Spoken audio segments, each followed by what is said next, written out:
এখন বর্তমানে ইউএইর অবস্থা খুব একটা ভালো নয়।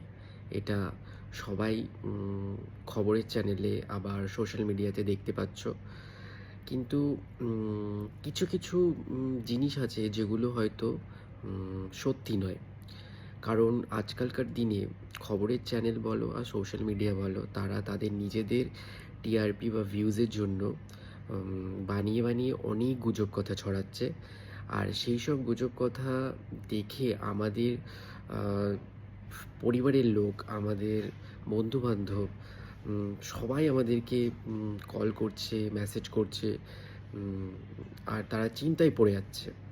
এবারে আমি জানি যে আমার এই ভিডিওটা মানে যদি তাদের কাছে পৌঁছেও থাকে, তাও তারা তাদের নিজেদের কাজটা করে যাবে। তো মানে ক্ষণিকের কিছু ভিউজের জন্য নিজেদের পরিবারের লোককে বা আম নিজেদের আ কাছের মানুষদেরকে এতটাও চিন্তায় ফেলা উচিত নয়। যারা বর্তমানে ইউএইতে থেকে মানে ভুলভাল ভিডিও প্রমোট করছে, ভুলভাল ভিডিও পোস্ট করছে শুধুমাত্র নিজেদের সোশ্যাল মিডিয়াতে ভিউজ বাড়ানোর জন্য, আমি তাদের উদ্দেশ্যেও বলছি। হ্যাঁ, অ্যাটাক হচ্ছে না যে নয়, অ্যাটাক কালকেও হয়েছে, আজকে অনেক কম হয়েছে, আস্তে, আস্তে করে এটা কমে যাবে।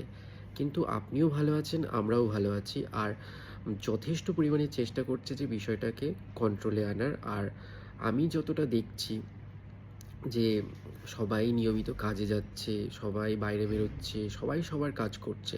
কিন্তু তারাই আবার পোস্ট করছে যে সে ভালো নেই। ভালো আছি সেটা বাড়ির লোককে বলো, যারা কাছের মানুষ আছে তাদেরকে বলো। হ্যাঁ?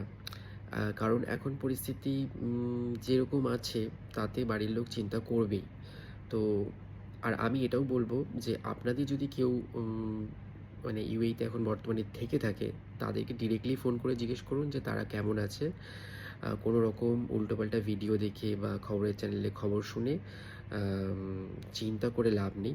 বিকজ আমরা ভালো আছি, মানে আম যথেষ্ট পরিমাণে সেফ আছি। আর আস্তে, আস্তে করে সিচুয়েশনটা অনেকটা কন্ট্রোলে চলে আসবে আশা করছি। এতটুকু ভরসা তো আছে গভর্নমেন্টের উপরে।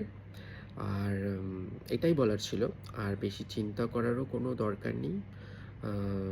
আর গুজবেও কান দেবেন না। কারণ মানুষ এখন অনেক কিছু করতে পারে তার নিজেকে ভাইরাল করার জন্য আর নিজেকে পপুলার করার জন্য।